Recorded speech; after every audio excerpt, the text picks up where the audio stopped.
Hello friends, and welcome back to another virtual story time with Miss Liz. Today, we're reading a story about something that can be a little bit hard to talk about.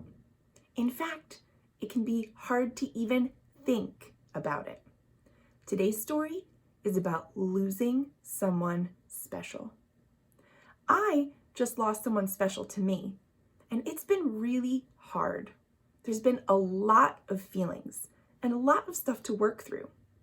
But what I love about today's book is that it's honest about how hard it can be to lose someone special. It also shows that there is hope and something that's beyond the grief of losing someone that you care about. Today's book is Saturdays Are for Stella. This book is by Candy Wellins and illustrated by Charlie Eve Ryan. Ready? Let's read.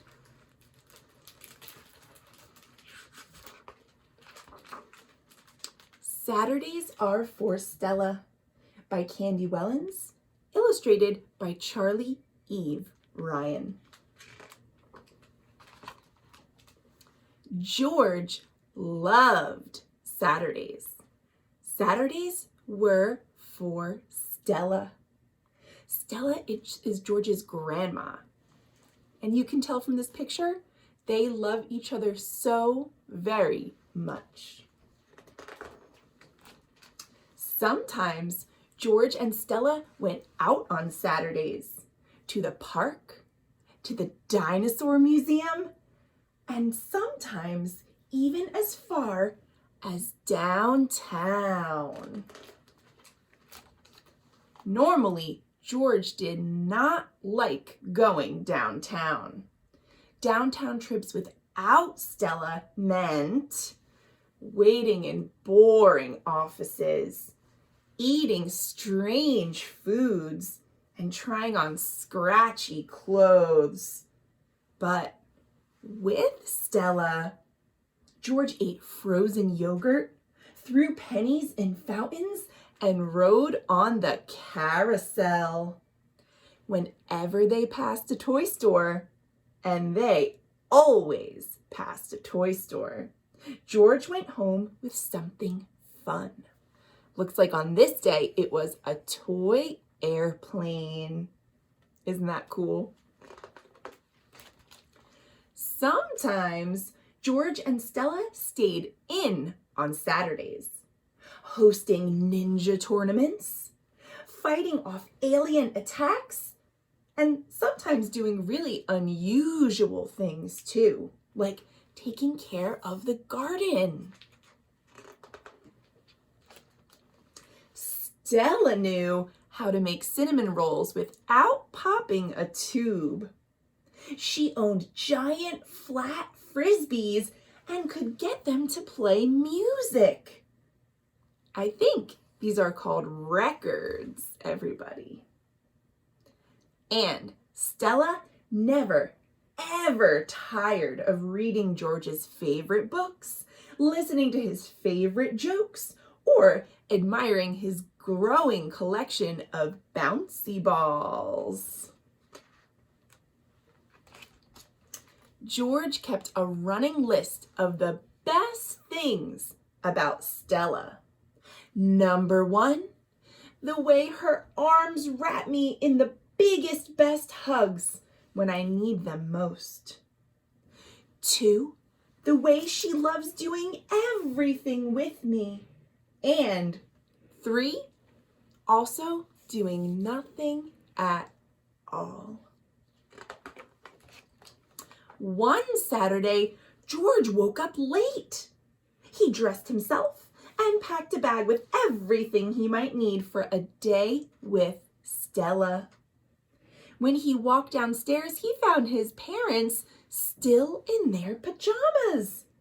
Dad's eyes were red and Mom's nose was all stuffy. George kept his distance. He did not want to catch a cold on a Saturday.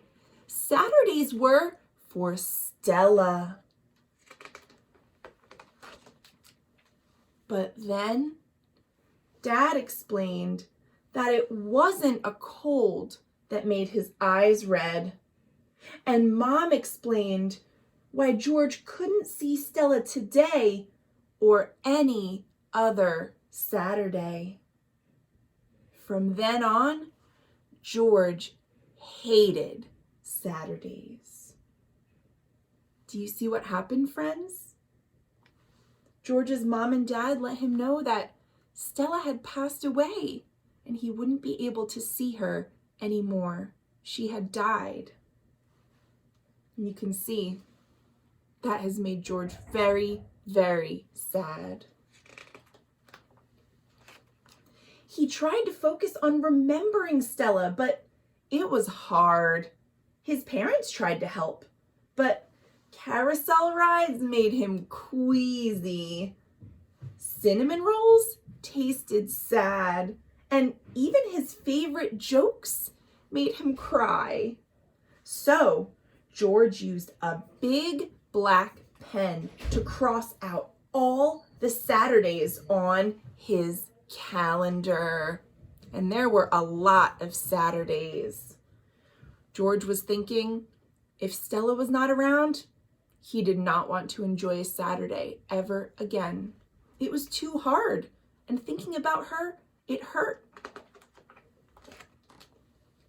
His parents started marking their calendar too, and soon there were more trips downtown than ever before.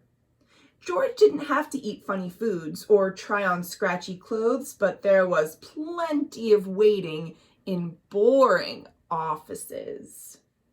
If you look closely, you can see George's mom's tummy is very round.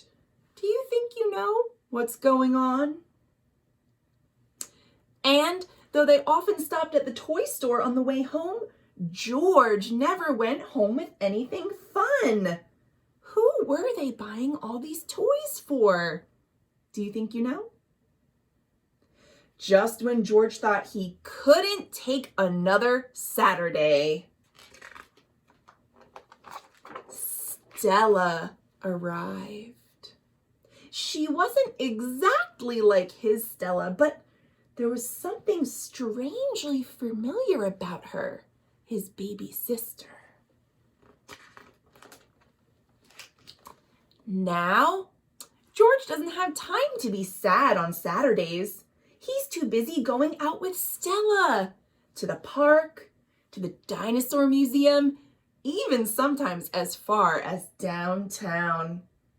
George has introduced Stella to the wonders of frozen yogurt, fountains, and carousel rides. He is doing all the things he used to love with his grandmother, and he's sharing it with his little sister, Stella. Sometimes George and Stella stay in on Saturdays. They still have ninja tournaments and fight off alien invasions, but sometimes they throw dance parties and tea parties too. George always makes a batch of cinnamon rolls to share. Yummy. One Saturday, George makes a list of his favorite things about Stella. Number 1, the way her arms wrap me in the biggest, best hugs when I need them the most. 2, the way she loves doing everything with me. And 3, also doing nothing at all. George loves Saturdays. Saturdays are for Stella. The end. What did you all think about that story? It had a lot of big feelings in it. It was very, very hard for George to lose his grandmother Stella, and it took a long time for him to feel even a little bit better. But when his sister arrived, he found a reason to go out and do the things that used to make him sad as he remembered his good times with his grandma. Losing someone special can be hard, and it is different for everybody. Thank you all for reading this book with me. I think it's important to talk about these things. I thank you for joining me, and I'll see you soon for more great books. Thanks for watching, everyone.